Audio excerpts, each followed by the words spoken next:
Good afternoon and good evening to those who are joining us from outside the United States. My name is Marjorie Chorlins. I'm the Executive Vice President for Europe at the U.S. Chamber, and I'm also the Executive Director for the InSTEP series. Welcome to the fifth InSTEP session of 2022. In our last InSTEP program, we explored the economic ramifications of today's turbulent international landscape and the impacts of rising inflation, supply chain snarls, shutdowns in China, wide-ranging sanctions imposed on Russia, and so on. This turmoil takes place against the broader background of demographic change, technological change, climate change, and more. When we think about the tectonic changes underway around the world, young people are often on the front lines. Today, there are 2.4 billion young people, ages 10 to 29, living in the world, the largest youth population in history. Put another way, over half the world's population is under 30. What do we know about these emerging generations? They're globally and digitally connected. They grew up with the United States involved in multiple overseas conflicts. Relative to older generations, younger Americans are less supportive of the use of military force abroad, but are equally or more supportive of international trade, cooperation, and diplomacy. Unlike the great power competition that defined the threat landscape for older generations, millennials and Gen Zers face a range of new threats, including disinformation, disruptive technologies, threats to democratic institutions, and of course, climate change. We need to better understand their perspectives since they provide a mirror on our future. It's not just the business community that recognizes this, of course. Last month, USAID released an updated youth and development policy that gives younger people greater agency in designing development programs and policies. NATO has a Young Leaders Advisory Board, as studies show younger generations expressing less understanding of the value of that signature alliance. The World Economic Forum actively engages young leaders in their forum initiatives. Of course, with millennials predicted to make up 75% of the US workforce by 2025, elder statesmen will not just be seeking their foreign policy views in separate youth-focused formats, but increasingly working alongside them in government and international institution leadership roles. I'm very much looking forward to today's conversation and the chance to introduce you to three dynamic young women who make me optimistic about what the future may hold. Let me start with brief introductions. I'll start with Olivia Seltzer, founder and sole author of the Cramm, a daily newsletter which reaches over 2.5 million Gen Z readers in 113 countries. She's also the author of Cramm This Book.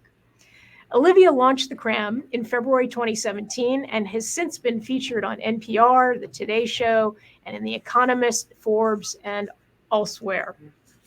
She'll be a first-year student at Harvard University in the fall. We're also fortunate to be joined by Alexandria Maloney, who is Senior Membership Manager at the Truman National Security Project. Prior to joining Truman, Alexandria served as an International Affairs officer at the Department of Defense, where she focused on foreign partner engagements primarily in the Middle East. A core theme in Alexandria's work has been her commitment to build the pipeline for the next generation of underrepresented international affairs professionals. She currently serves as president of Black Professionals in International Affairs and is the founding co-chair of Foreign Policy for America's Diversity in National Security Working Group. Finally, we're pleased to be joined by Sarah Heck, who is head of entrepreneurship for Stripe and a board member of Young Professionals in Foreign Policy. Sarah was previously Director for Global Engagement on the National Security Council, where she led entrepreneurship policy, youth demographics, and private sector engagement. She also held several positions at the Department of State, including roles focused on public diplomacy, countering violent extremism, and entrepreneurship. Earlier in her career, Sarah also did international government affairs work for Chevron and worked with Fortune 500 companies at Kissinger-McClarty. Before we dive into the questions, I'd like to ask each of you about some of your formative experiences. Olivia, I'm going to start with you. We're going to hear from you momentarily about the Cramm and some of your motivations for creating it. But I want to start with your inspirations. I understand that your great-grandfather was a refugee from the former Soviet Union who settled in Mexico City, and that your grandfather was an immigrant who came to the United States from Mexico. Do you think your family story prompted you to take a wider view of the world than you might otherwise have? Yeah, I definitely think it did, because the same issues that they were facing and that they were having to work to combat and work to survive through are the same issues that people are having to do the same thing with now. So my great grandparents, they were Jewish refugees from the Soviet Union, and they were forced to flee the pogroms. Only 3 countries were willing to take them in. That's a very similar situation to what many refugees are facing today.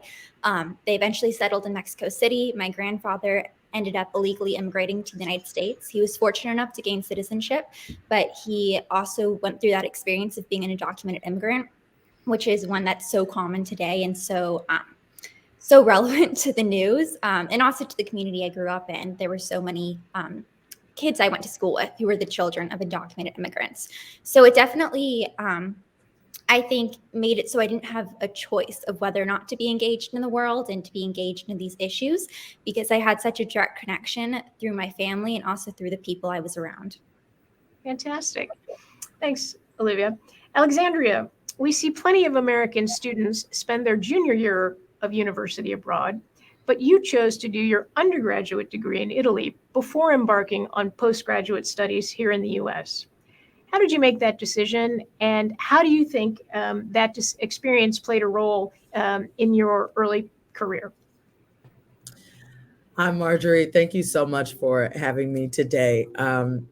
So I would say that pursuing my full BA, Bachelor's of Art in International Affairs overseas at a private American school called John Cabot University in Italy really formed my view of the world. I was interacting and engaging with international classmates and co-workers, where I was learning so many different views that I don't know if I would have had such a vast um, exposure to at a university or a college where the population may be, similar to myself or those of my own culture. Right. Very interesting and very wise, I think, to do that in Italy. Sarah, let's turn to you. You've had a longstanding commitment to youth leadership and entrepreneurship. One way you engaged in this area earlier in your career was through your work in Paraguay with Amigos de las Americas. Tell us about that experience, if you would.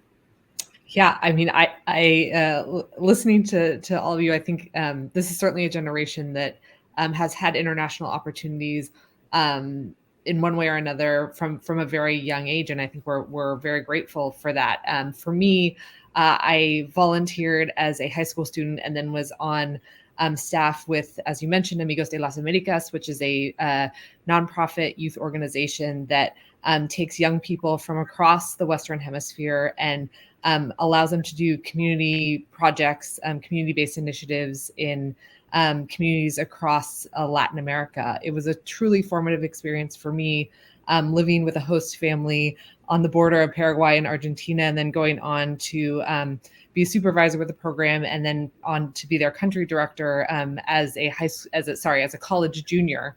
I think both opened my eyes to what international affairs meant and shaped sort of the trajectory of my career for sure, but also gave me skills that I wouldn't have been able to gain in such a sort of at such an early age if it hadn't been for an organization that was investing in young people and investing in youth leadership from high school and college age. Thanks very much for that. It's fascinating. I think you're absolutely right that having those experiences of interacting with people in other cultures and other countries really does fundamentally change your perspective on issues. And I hope that more people will be able to travel and generate those experiences. Olivia, let's dive into it. Tell our audience about the Cramm, why you created it, and how you've been able to grow it so significantly. What was it about the existing news coverage that you considered kind of a barrier to entry for young people to engage with and understand the news? Yeah, I mean, there's a lot there. So after the 2016 US presidential election, I noticed that everyone at my junior high school was talking a lot about the news and the election and its results and how it was impacting our community, but none of us were actually reading or watching the news. And I found that this was because it's primarily created by and targeted towards an older demographic, and it unfortunately wasn't connecting. And I think a big reason for that was the mediums it was trying to reach our audience through, the language that was being used. It had this assumption that we had knowledge of certain events that we maybe didn't have knowledge of because we hadn't learned about these events in school yet, or we hadn't lived through these events yet.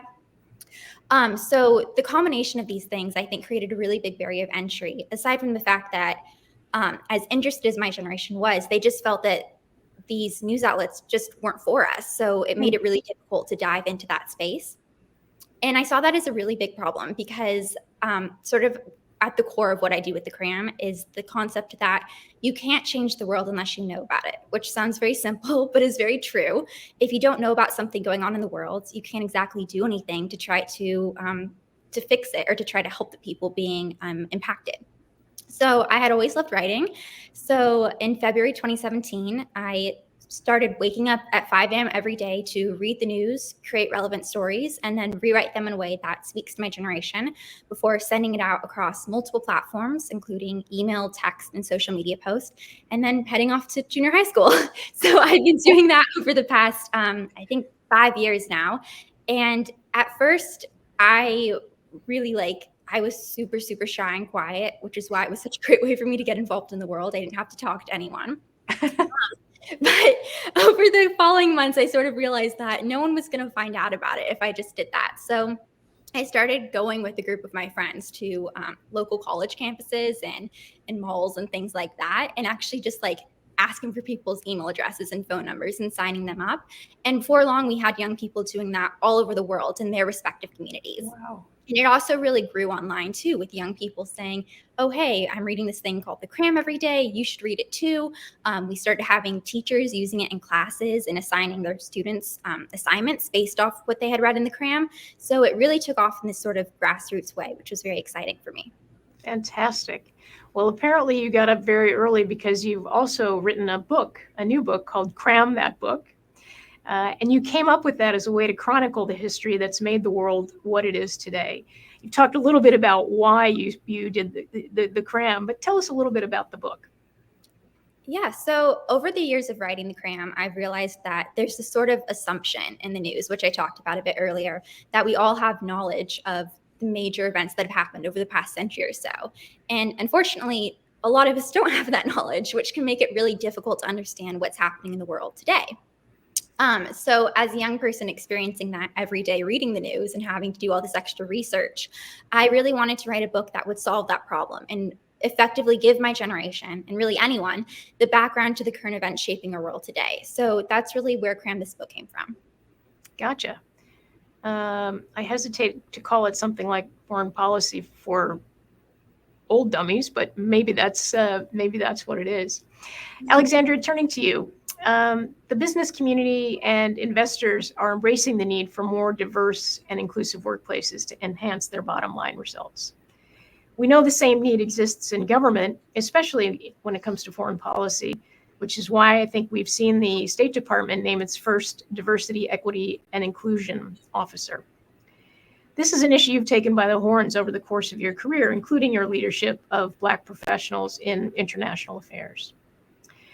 What needs to be done to make the foreign affairs field more welcoming to underrepresented communities? And how important is it to have a more representative talent pool to achieving better foreign policy outcomes? Thank you, Marjorie. So this definitely starts with our values, right? So as an organization, as institutions, and as individuals. So taking a look at the culture of our organizations, are we open to leaning into understanding some hard truths sometimes about what that means about the work environment for those who are, associated with the organization, as well as the climate of the places that we're working. What actions are we taking to be more inclusive, for example? And so I think that that's definitely the starting point when asking ourselves as the leaders of organizations, current and rising, how can we be more welcoming to not only underrepresented communities, but our nation and communities as a whole. Mm-hmm. Interesting. And do you think involving more diverse voices makes for better foreign and national security policy? Excellent question. So my answer would be yes, absolutely. Having more diverse voices does make us more robust and help to solve for more challenging questions and more variety and diversity of knowledge and experience, as well as perspective. But I like to argue that the diverse talent pool is not always enough, right? We may have a diverse talent pool, but are there still barriers of entry for prospective candidates that organizations need to address? Or, as I mentioned earlier, are there elements of the organizational culture and structure in retaining the talent that we do have? And I think that this is very important because it comes down to, are we equipped as a nation, right, to compete internationally, Right. To build the best and the brightest? So organizations that I'm a part of, BPIA, Truman, Diversity and National Security Network, Foreign Policy for America, are all really committed to building and training the next and current, leaders of our national security and international affairs fields. And are you seeing a lot of interest? Absolutely. And what's actually what's been surprising for us is the pandemic has increased the visibility, with us having to do a lot of virtual shift, that we've been able to reach, from students up to mid-level professionals. Our reach has gone a lot farther than in what I like to call the before times. We were more in person and Washington, D.C. based. Gotcha. Thank you. Sarah, turning to you, you have had a really interesting career focus at sort of the intersection of youth and entrepreneurship policy and national security. So I'd like to ask you a two-part question. First, can you explain the nexus between national security and entrepreneurship, and why the NSC invests in entrepreneurship policy as part of its global engagement strategy? Sure. And then second, if you don't mind, I'm going to put it on the table. Go ahead. Sorry. Millennials and Gen Zers have grown up with a far greater comfort with technology, and also a motivation to want to address the big problems out there.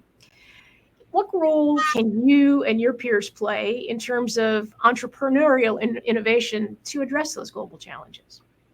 Yeah, so I think to your first question about what's the intersection between entrepreneurship and national security and foreign policy, I think that this is an area that national security professionals have watched demographic shifts, but also it's not just demographic shifts. The fact that it's not just young people, but it's civil society and it's entrepreneurs, and it's people outside of government, the people that haven't traditionally been on the other side of the diplomacy table with a little flag that represents a country, that are drastically changing the way that we all work, live, study, and interact. And so I think, part of why this has been something that has become more mainstream in national security and foreign policy is that realization that if you're not talking to or not understanding a huge swath of populations in the US and abroad that are having these impacts on society, then there's no way that you can possibly make foreign policy and national security decisions that are effective for the United States. Gotcha. I would also say that I think that there is a realization, whether it's on climate change or it's on violent extremism and terrorism, or it's on disinformation, that some of the best solutions are not going to necessarily come from the people that have been trained in foreign policy and national security. And it's really a job of a foreign policy professional to go out and find the most talented people. And so, something that I used to always say with colleagues at the State Department is that part of our job was to go out there and talent scout people that had solutions to problems. And I feel like that is even more important today. We know that there are corners of the world and corners of the internet where people are creating, building incredible things, but also creating and building destructive things. And so Yeah. I think that it's incumbent upon all of us as we think about sort of what does the future of foreign policy look like, to make sure that we're being inclusive, not only in the sense of diversity and inclusion, which is so important because it allows us to find more of those communities, but also to make sure that we're not in our little bubble of people that love to read The Economist every day, or read 14 newspapers before 9 o'clock, that we're sort of looking to different spaces to find those people and find those solutions. To your second question of sort of technology and what the role we all have to play, I think particularly, I don't want to put words in your mouth, but I think where you were going was sort of, Silicon Valley and policy. I often think of myself as one of the people, and there are many of us out there that have to be translators between the technology world and the policy world. The technology and policy worlds are totally interconnected these days, and oftentimes we don't speak the same language.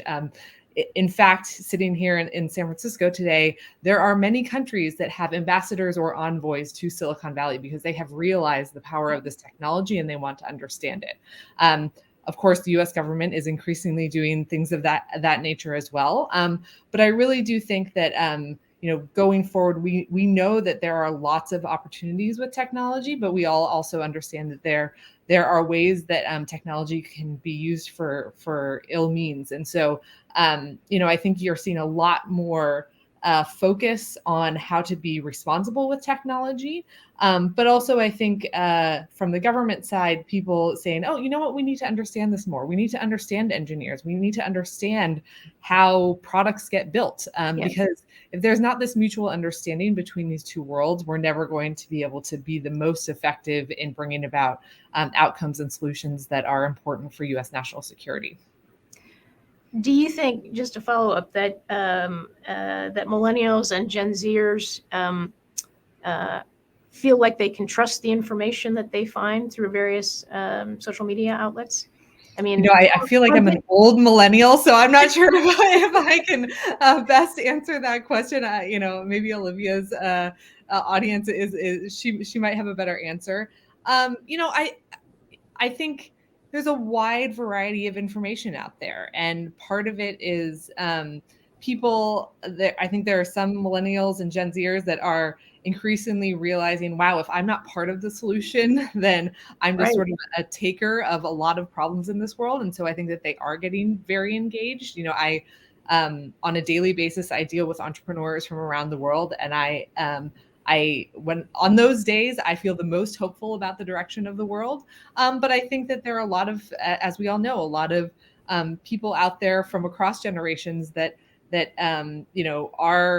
don't necessarily have the skills to differentiate between something that's true or something that's disinformation. And I think it's also about the communities that we build. It's not just about the information that's out there. How can we insulate ourselves from some of the ill will and the disinformation that's out there? So, I wouldn't paint Gen Z or millennials with a broad brush, but I do think we need to have new ways of communicating with this generation, as you all are talking about, but also realizing that they are very thoughtful about these issues, and the global crises that we see every day are affecting this generation in a way that is much faster and much more in their face than I think perhaps other generations, and so they're engaged. Fantastic. Olivia, I do want to come back to you now and ask you about one specific area where you engaged readers of the Cramm for their perspectives. In 2019, you delivered remarks at the NATO Engages forum to better involve youth in the Alliance's future work. In your remarks, you shared feedback from a survey you had conducted with your Cramm readership on views towards NATO. Can you tell us what were the top takeaways from that survey, and what recommendations did you make to the NATO leaders as a result?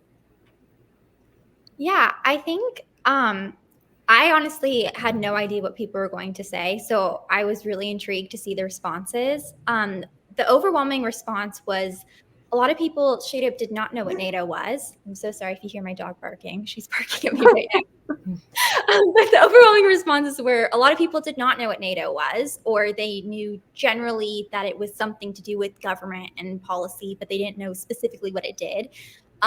And also that they had no idea that it actually had any involvement with climate change. So that was a really big thing NATO wanted me to specifically ask was, does Gen Z know that we get involved with climate change? Because that's obviously an issue that is so relevant to us. So sorry again about my dog. So a big recommendation that I gave to them was to try to find ways to engage Gen Z and to actually sort of meet us where we're at. And I think it was really interesting to sit in the audience throughout that day because I was the last speaker and to hear all these world leaders, including Prime Minister Justin Trudeau, speak about how they really wanted young people to get engaged. And I was sort of sitting there in the audience thinking, I feel like we are already engaged, but we really just want the older demographics to meet us where we're at and actually work together with us on the issues we care about. So that was really the main recommendation that I gave. And has there been any follow-up with NATO as a result? Yeah, actually, the organization that organized the NATO Engages event, they did ask me to come back to speak another couple of times and to sort of give that Gen Z perspective.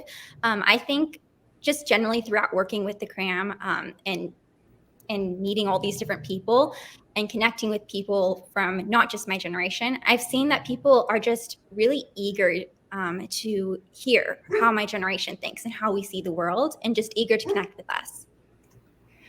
Well, thank you for that. I have to say, I'm glad that people are learning about NATO, thanks to your work, because there is the current circumstances we're facing in this world have simply underscored, I think, the importance of the NATO alliance and the need to keep it strong. So kudos to you for finding ways to bring youth voices into the mix. Alexandria, I want to stay in the security realm and ask you a question. Now, evidence shows that more inclusive peace processes in combat zones have a better chance of success. This is an issue that you explored a few years ago in a discussion you led at the C20, the civil society engagement group to the G20. Why is it important to engage youth and other underrepresented voices in peace building and security efforts? And what, if anything, has changed since that discussion at the C20?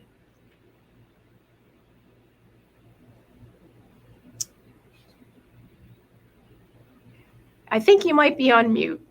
Sorry, thank you. I apologize. You would think 3 years after a virtual life we would, but here we No worries. In many of these efforts, particularly peace building and security, those who are on the ground, kind of face to face with the actual implementation of these efforts, our civil society, our everyday citizens, are not often the same individuals who are in the office who may be writing that policy. And I consider it essential. So not only to engage, but to also train and empower our youth, our underrepresented voices, and the next generation, those who will be responsible for handling these really complex challenges. So when we see, a crisis or a refugee situation in Ukraine or Afghanistan, for example, we should be teaching and sharing what were the decision points, why was this the particular response, what were the strategies, what were the best practices, what could we have done differently? Because if we don't prepare the next generation of leaders, history speaks all the time. I mean, it's very blatant to me, at least, that we will likely be, in a cycle of repeating similar situations and similar conflicts over time. Do you see, just a follow-up question, similar efforts, this is really a question to all of you, in fact, similar efforts to those you're undertaking here to draw in younger generations into foreign and security policy? Do you see that happening in other countries around the world? Alexandria? So at least from my experience, I have seen it. I'm also a member of a network called the European Leadership Network. They have a kind of rising leader organization, and there's a lot of work there being done to engage civil society. There's also the United Nations has a few different groups. I know Create 2030, for example, is probably one of the larger organizations that are engaging youth and underrepresented communities around the world on how to become these change agents within their own community, and how to amplify that at an international stage and the international level.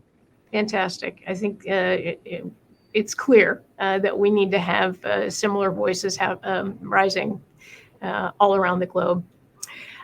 Sarah, I want to talk to you a little bit about public diplomacy and national security. When you were at the NSC, you focused on expanding the impact of public diplomacy on national security. And you pursued similar objectives at state with your work to counter violent extremism. As you sought to better explain America to the world and to help people understand America, how did you leverage the voices and the communications tools of the younger generations?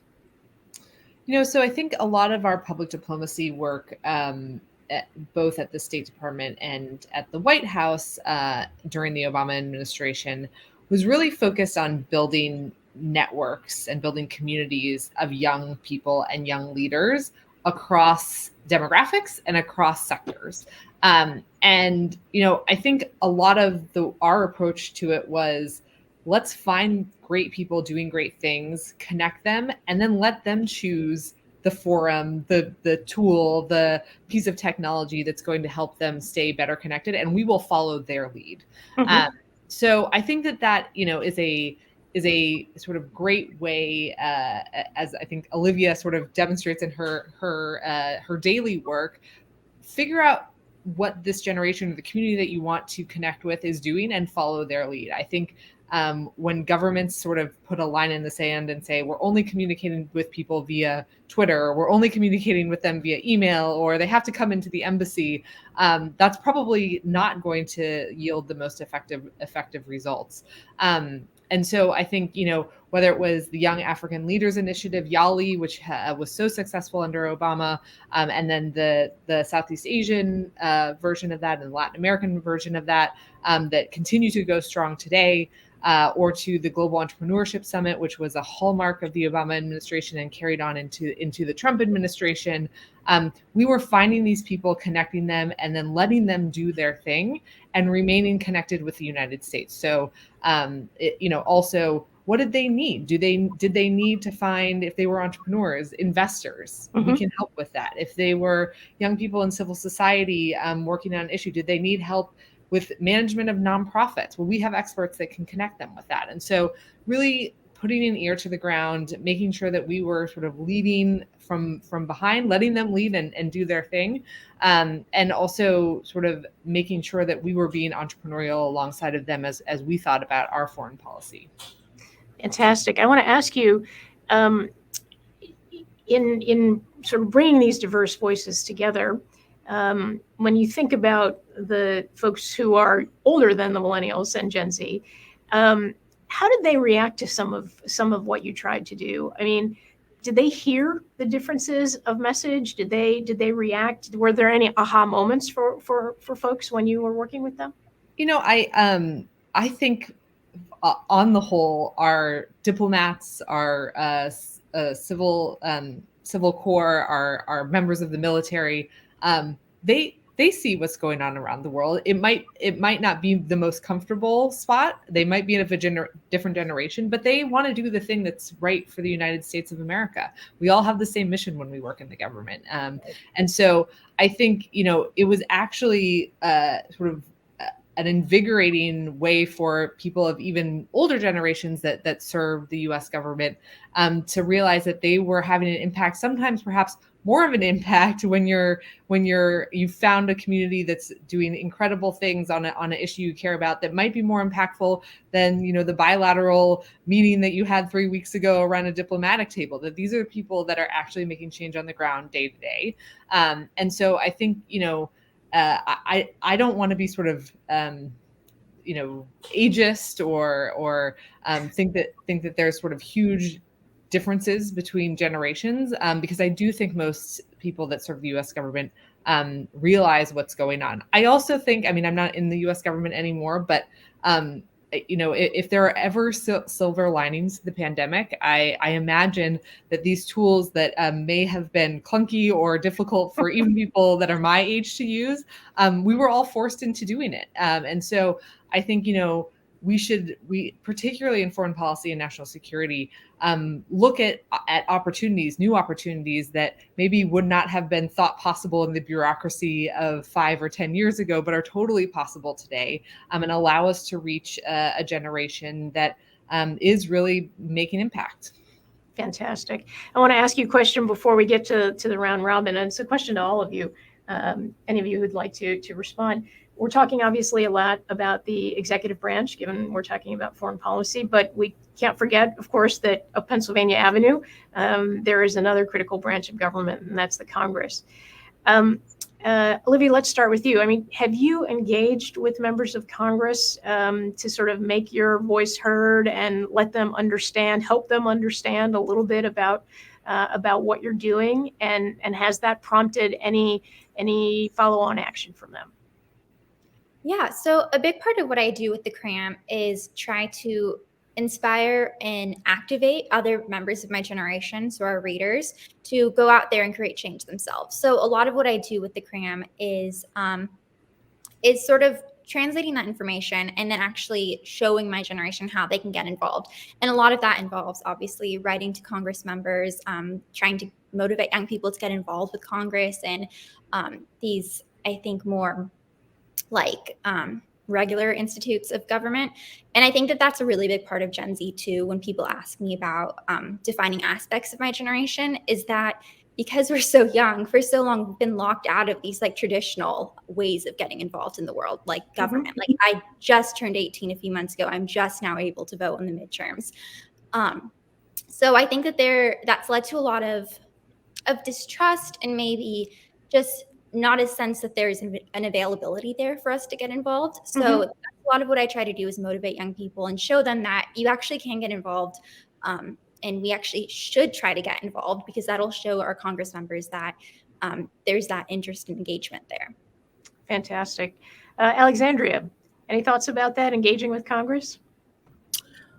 Fully aligned. There were a few internships at the beginning of my professional journey, one in particular with the United Nations Foundation, and they had a very strong advocacy arm where they were engaging young people and everyday citizens on how to advocate and lobby at the Hill, particularly with the Better World campaign, on why it's important for our nation to be leading with diplomacy, with exploring the 4Ds, for example. And so I think that that's an important element. I always like to say, in this kind of social change ecosystem, it's important that we all understand what our role is and what our natural gift is in that system, because, it's a little ambitious to think we all are, should be all encompassing, the leader who can address all of these things, but understanding how we fit into that social change ecosystem, I think, is important for young folks in particular. Fantastic. Sarah, obviously you've worked in the executive branch. Any thoughts about engaging Congress as far as bringing new voices to the table? Yeah, I mean, I just an anecdote. I was at a meeting of national security and foreign policy folks a couple of weeks ago, and we had a panel by 4 members of Congress that all came from different districts in terms of their demographics and how safe or not safe their districts were. They were all under 40. And I just thought, wow, this is the next generation of Congress. I get very enthusiastic when I scroll through my Instagram and, you see lots of young people posting the number to call their member of Congress, and here are the steps how to do it. And I think we're going to see some demographic shifts in membership in Congress, but I think there is a young generation that are finding ways to connect with their members no matter what their age is. It's not that hard to use that 202 switchboard number. There's ways to tweet at your member of Congress, and a lot of times they're watching that, they're replying. They have to be. This is part of their constituency, and so I perhaps I'm the eternal optimist, but I look at this generation and say they're active, and if their member of Congress isn't being responsive, they're going to find a way to make change happen, whether it's with Congress or without them. And so I do think members of Congress are being increasingly responsive to that. And I'm also just encouraged by the number of people that are running for office, not just Congress, but local offices, state offices. I think we're seeing a generation that is not afraid to sort of make their voice heard and raise their hand and say, I want to be a part of the solution, whether that solution is in government or out of it. And so, I'm generally bullish on sort of where government service is going and the way that young people are engaging with their members and their representatives. Thank you for that. I was actually going to ask you about engagement at the state and local level, so I appreciate you touching on that. So we're gonna come up soon on the end of our time together, which, by the way, has been terrific. And I'd like to end with sort of a quick round robin. So looking to you for 30-second responses. I'm going to ask you each 2 questions. Let's start with the first one, and I'd like to start with Sarah. As we think about America's global engagement, what's the one area where you think current leaders aren't paying close enough attention? Man, you're giving me the hard one. Well, I'm always going to be the advocate for our government looking at entrepreneurs of all kinds, social entrepreneurs, technology entrepreneurs, business entrepreneurs, especially in the youth demographic. I think about I'll call him a friend now, who is the CEO of an incredible company out of Egypt that has raised a lot of local money out of the Middle East, but also from investors in Silicon Valley. He started because he thought more people in his community needed bread delivery in the morning, and it has turned into a huge way for people across Egypt and soon across the Middle East to get their groceries in a timely way. This is allowing for economic advancement for a lot of people. It's employing people in a region that desperately needs more employment options, particularly for young people. And I think this is the kind of person that we need to be investing in, not just the person that happens to come through a foreign policy or political school. And so, I will always be an advocate for making sure that our leaders in government are trying to find sort of the diamonds in the rough, the people that are outside of the sort of normal engagement channels. That is fantastic. Olivia, how about you? Where are we not paying attention where we should be? Yeah, I mean, as Sarah said with entrepreneurship, I'm always going to be the advocate for young people, and the fact that we are already getting involved so much in the world and already expressing that we really want change to be made. And I think we'll see a lot of maybe people in power who champion the fact that we're so involved, which is incredible. And they'll maybe say, oh, I love that they're getting involved in this way or that way, but they're not maybe actually working to implement the changes that we're wanting. So I think that's a really big place where I think that our governments, if they actually hold us a bit more into the involvement, so we weren't working so much on the outside, that would be a really incredible change. Hear, hear. Alexandria, how about you? Where aren't current leaders paying close enough attention? I'm a big believer in feedback loops, learning loops. And I think that a big, if not the biggest thing that our leaders could and should be focusing on, when your parents tell you, do as I say, not as I do, but really we as children or as a student, right, of those learning, we learn based off of action, based off of what we see. We should be I see there being an opportunity for the leaders of our nation across the different sectors to, one, be tracking the learning that they're actually experiencing, and then making sure to articulate that in a way that is applicable to the next generation coming through. Okay. Well, and you all, in a way, with your responses, have anticipated my second question, And I think by definition, you all are just fundamentally optimists, it seems. What about the state of the world fills you with hope about the future? Alexandria, can we start with you? Absolutely. My mentees, the next generation coming under me, they fill me, because there are days that I really may feel down or feel discouraged by, there's so many things happening in the world and so many crises, and just the optimism of those that I look to.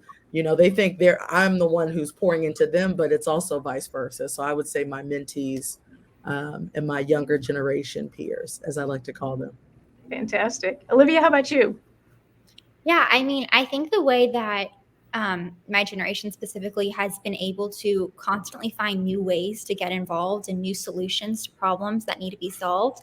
I think we've seen that, especially over the past few years, with March for Our Lives, Fridays for Future, the resurgence of Black Lives Matter, with all the incredible solutions and to problems created by the pandemic. It just gives me so much hope, the fact that people are so willing to actually be innovative and find new solutions to problems that are either new or have been existing for a very long time. I know this is meant to be a round robin, but I have to ask you a follow-up. Do you think there's staying power in that? I mean, do you think once people get involved that they're going to stay involved?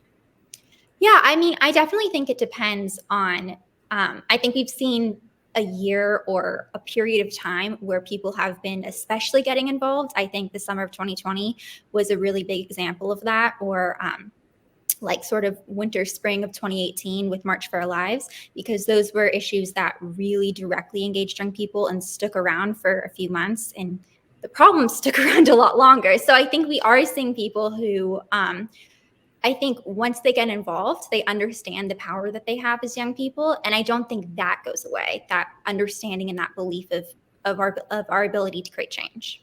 Fantastic. I'm so relieved to hear that.